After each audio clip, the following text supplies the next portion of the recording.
अस्सलाम वालेकुम friends, welcome to my channel Stylo Galaxy. इस वीडियो में हम प्रोफेशनल वे से बेल्ट वाली शलवार बनाना सीखेंगे। शलवार की कटिंग का मुकम्मल तरीका चैनल पर अपलोड कर चुके हैं, जिसकी लिंक आपको डिस्क्रिप्शन में दी जा चुकी है। तो आइए स्टार्ट करते हैं स्टिचिंग। सबसे पहले स्टार्ट करेंगे पाइचों की तरफ से। पाइचे पे हम यहाँ पर चिकनकारी की लेस है वो लगा लेंगे। स्टिचिंग के मुतालिक किसी भी क्वेरी या कन्फ्यूजन के सिलसिले में आप कमेंट सेक्शन में हमसे पूछ सकते हैं। पाइचे हम फोल्ड कर रहे हैं चिकनकारी की बेल से। चिकनकारी की बेल हम बैक साइड पर रखेंगे और उसे टर्न करेंगे सीधी तरफ और फिर उसके एजेस को फोल्ड कर लेंगे। इस तरह से हमारे सिंपल पाइचे तैयार हो जाएंगे।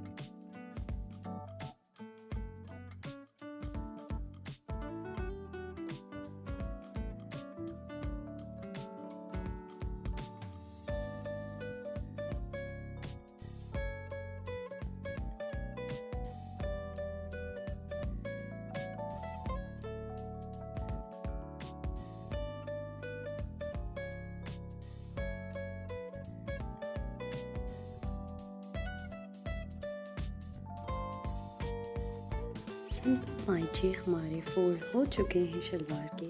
जिस तरह से आप देख सकते हैं, हमने चिकन लगाया हुआ है इसके ऊपर।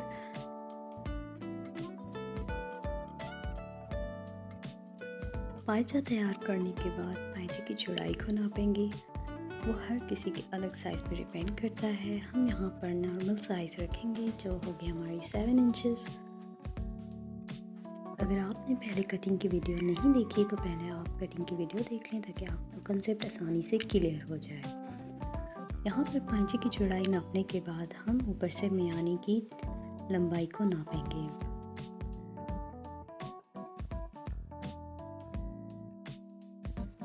मियानी की लंबाई 9 इंचेस मार्क कर दें।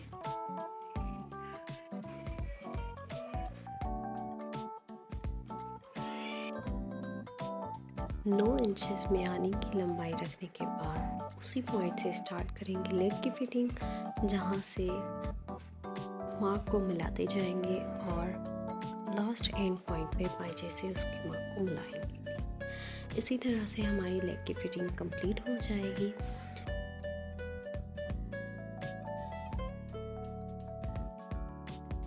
दोनों लेग्स को अलग-अलग इसी तरह से मार्किंग कर दें और मार्किंग को फॉलो करते हुए आप स्टिचिंग करते जाएं। स्टार्ट करेंगे पाइचे से ताकि अगर थोड़ा बहुत मिसबैलेंस होता भी है तो वो मियानी की जगह से हो जाए, जो बाद में कटिंग में ठीक हो जाता है। तो इसी तरह से हम दोनों टांगों की साइड फिटिंग को स्टिचिंग करते जाएंगे और अलग अलग से इनको कंप्लीट करेंगे।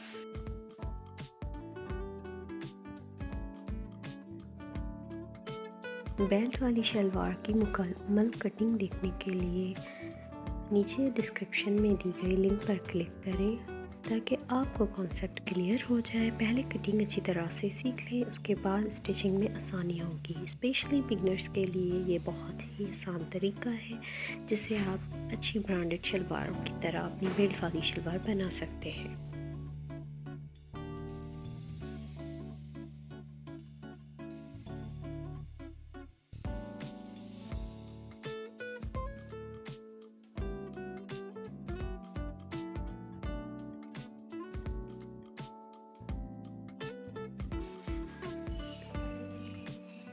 इस तरह से आप देख सकते हैं कि हमने लेग की फिटिंग की स्टिचिंग लगा दी है।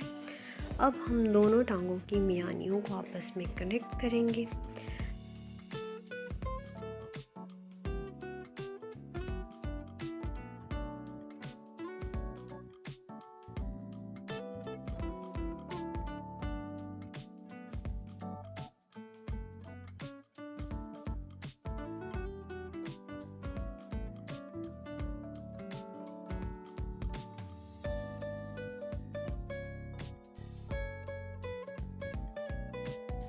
इस बात का ख़ास ध्यान रखना है कि ये जो सेंटर के दोनों स्टिचेस हमने लगाए हैं फिटिंग के, ये आपस में मिलने चाहिए मियानी के अटैचमेंट के दौरान। चाहे तो आप बिना भी कर सकते हैं अपनी आसानी के लिए, अदरवाइज़ नाप करके फिर आप स्टिचिंग स्टार्ट करें ताकि आपकी स्टिचिंग परफेक्ट हो और सेंटर वाले स्टिचेस आपस में मिल जाएं।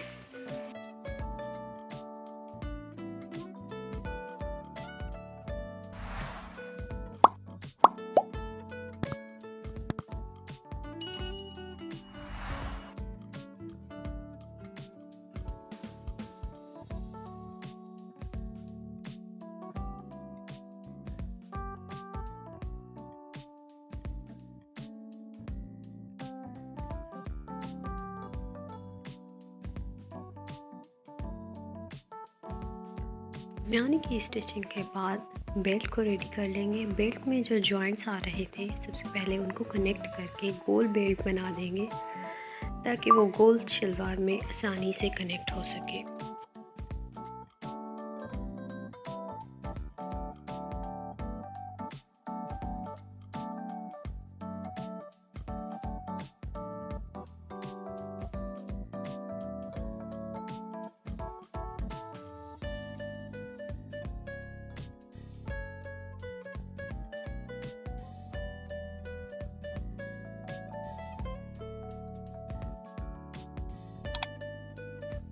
बीड्स के जॉइंट को कनेक्ट करके हमने गोल बेल्ट बना लिया है।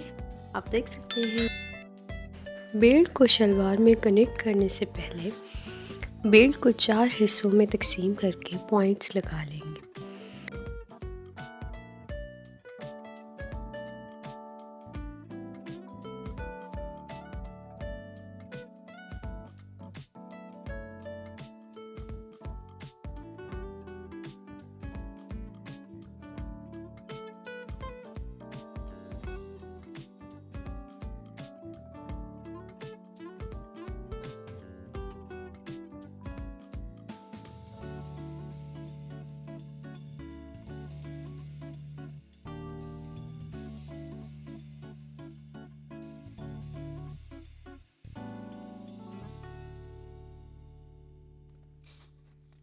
जिस तरह से हमने 4 हिस्सों में बेल्ट को तकसीम किया उसी तरह से शलवार को भी 4 हिस्सों में तकसीम करेंगे, यानी 4 हिस्सों में इक्वली उनके मार्किंग कर देंगे।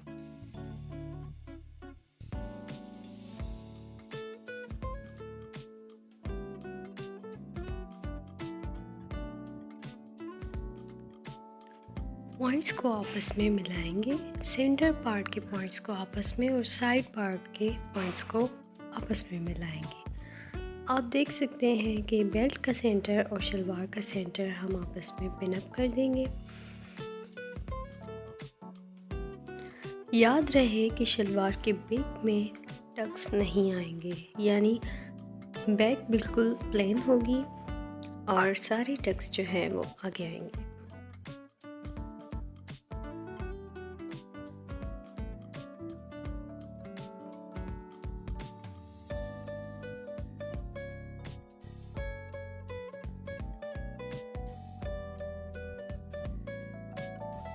ये हम बैक को पिन अप कर रहे हैं जहाँ पर कोई टक नहीं, सिंपली हमने नाप करके पिन अप कर देना है पॉइंट्स को आपस में मिला के।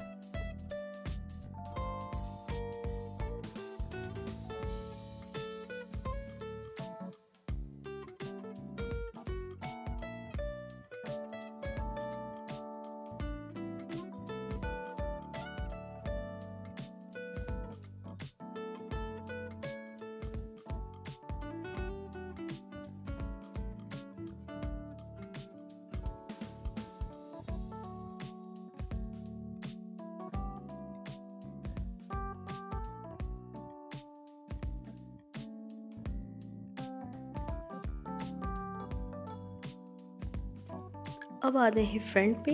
फ्रंट के पॉइंट्स को भी हमने मिला दिया है। बाकी जो जोल बनता है वो हम टक्स में एडजस्ट करेंगे। सबसे पहले जो साइड में टक आएगा वो बड़ा टक आएगा अबाउट 1.5, जिसका रुख मियानी की तरफ होगा, यानी फ्रंट के दोनों साइड्स पे जो बड़ा टक आएगा उसका रुख मियानी की तरफ ही होगा और उसके साथ सारे टक्स जो आएंगे उनका रुख भी मियानी की तरफ होगा, यानी लेफ़्ट और राइट दोनों के टक्स आपस में मिलकर मियानी की तरफ आएंगे। टक्स को इस तरह से डिस्ट्रीब्यूट करना है कि इक्वली सारे हिस्से में तकसीम हो जाए। अगर आप 1 इंच का टक भी लगाएंगे तो इस तरह से वो इक्वली तकसीम हो जाएंगे। अदरवाइज़ आप शुरू से पिन अप कर दें ताकि बाद में आपको मुश्किल ना पड़े।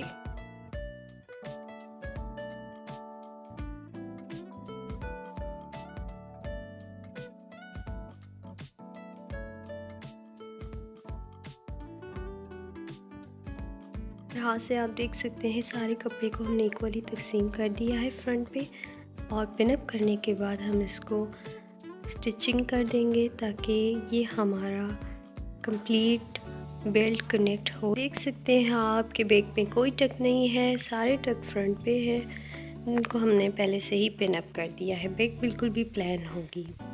ये हमारा बेल्ट कनेक्ट हो चुका है, जिसमें आप देख सकते हैं कि फ्रंट पे हमारा टक आ रहा है, साइड में बड़े टक हैं एक एक करके दोनों तरफ, और सेंटर में हमारे टक्स हैं छोटे, और तकरीबन सारे रुख जो है वो मियानी की तरफ आ रहा है।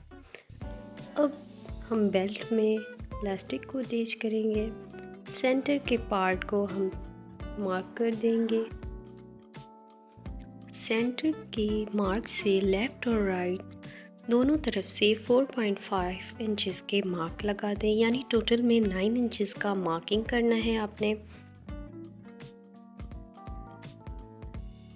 इलास्टिक की फोल्डिंग के लिए 2 इंचेस का जो मार्जिन रखा था वहाँ पर हम मार्क कर देंगे और उसे आयरन की मदद से फोल्ड कर देंगे ताकि इलास्टिक अटैच करने में हमें आसानी हो जाए।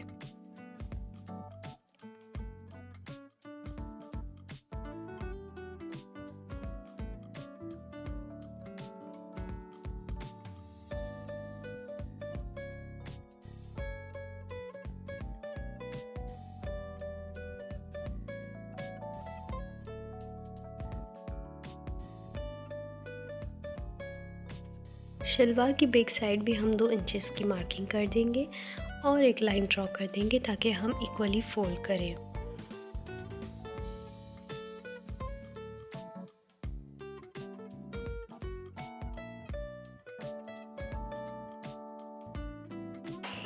शलवार की फ्रंट पे जो हमने 9 इंचेस का मार्क किया था वहाँ पर हमने 9 इंचेस का बुकरम काट के स्टिच कर देना है। बुकरम की लेंथ 9 इंचेस और चौड़ाई इसकी 2 इंचेस होगी।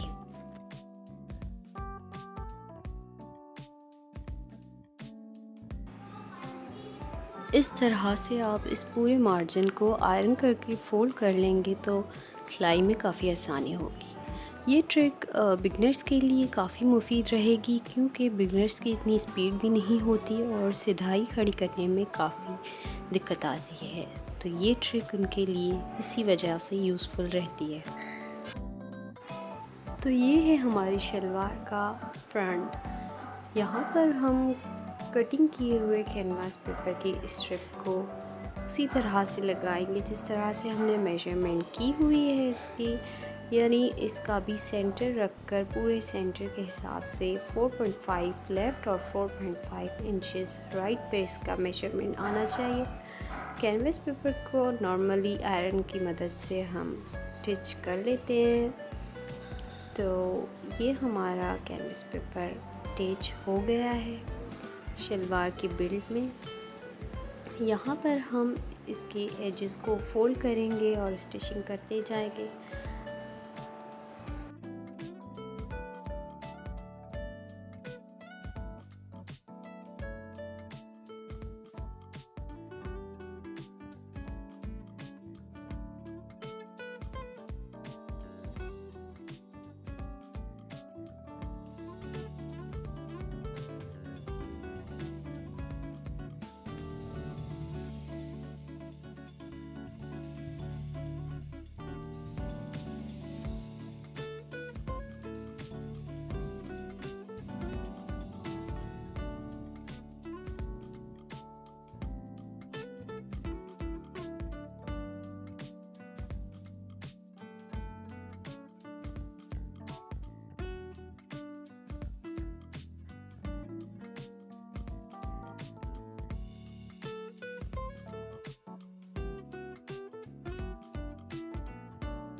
इसी तरह से हम पूरे नेफे को फोल्ड करते जाएंगे और थोड़ा सा स्पेस छोड़ देंगे जहाँ पर हम इलास्टिक को इंसर्ट कर सकें नेफे में। कंप्लीट इलास्टिक डालने की वीडियो आप हमारे चैनल पर देख सकते हैं। सिंपल ट्राउज़र की स्टिचिंग में जो आपको डिटेल बताई जा चुकी है। इलास्टिक का मेजरमेंट आप अपनी साइज़ के हिसाब से रख सकते हैं। नॉर्मली 18 भी होता है, 12 भी होता है, जिसकी जितनी वेस्ट होगी उस हिसाब से इलास्टिक पड़ा जाता है। तो इलास्टिक जो है आप अपने हिसाब से रखिएगा, जितनी आपकी वेस्ट होगी उस हिसाब से आप रखिएगा और आगे का फ्लेट एरिया का हिसाब रखते हुए आप इलास्टिक को नापिएगा।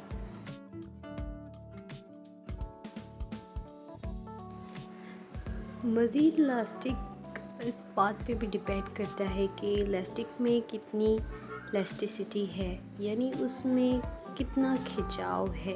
अगर उसका खिंचाव ज़्यादा है, वो नरम सा इलास्टिक है, तो उसे आप थोड़ा सा कम डालेंगे, यानी उसकी कटिंग ज़्यादा कर देंगे। अगर आपका टाइट सा इलास्टिक है तो उसकी कटिंग आप थोड़ी एक्स्ट्रा का रखेंगे, क्योंकि उसमें इतनी इलास्टिसिटी नहीं होगी। तो ये डिपेंड करता है साइज़ और इलास्टिक पर। गाइस, अगर आप हमारे चैनल पर न्यू हैं तो हमारे चैनल को सब्सक्राइब करना नहीं भूलिएगा, क्योंकि हमारे चैनल पर हम ऐसा ही कंटेंट डालते हैं जो कि आपके लिए काफ़ी हेल्पफुल होगा। स्पेशली बिगिनर्स जो स्टिचिंग में बिल्कुल भी बिगिनर्स हैं, उनके लिए हमारे चैनल पर हर कंटेंट अवेलेबल है, जिससे वो परफेक्ट स्टिचिंग सीख सकते हैं। स्टिचिंग के मुतालिक कोई कन्फ्यूजन या कोई क्वेरी हो तो आप हमें कमेंट सेक्शन में पूछ सकते हैं। I would really like to help you if I can. याद रहे, इलास्टिक को सिलाई देते वक्त हाथ से खींचना ज़रूरी होता है, अदरवाइज़ उसकी इलास्टिसिटी ख़त्म हो जाएगी। अगर आप खींचेंगे नहीं तो एक हाथ पीछे से पकड़कर आप उसे खींचते भी जाएंगे और स्टिचिंग कंटिन्यू रखेंगे, ताकि उसमें इलास्टिसिटी बरकरार रहे।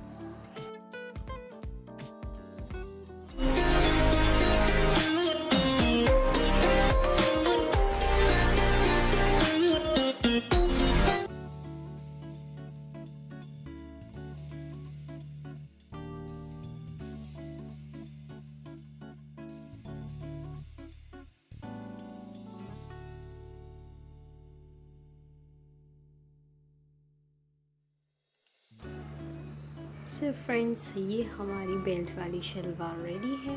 देख सकते हैं इसकी स्टिचिंग बिल्कुल ही आसान थी, इसमें कोई मुश्किल बात नहीं थी अगर अच्छी तरह से कंसंट्रेट किया जाए। मज़ीद इंफॉर्मेटिव वीडियोस देखने के लिए हमारे चैनल को सब्सक्राइब करना मत भूलिएगा। Thank you for watching.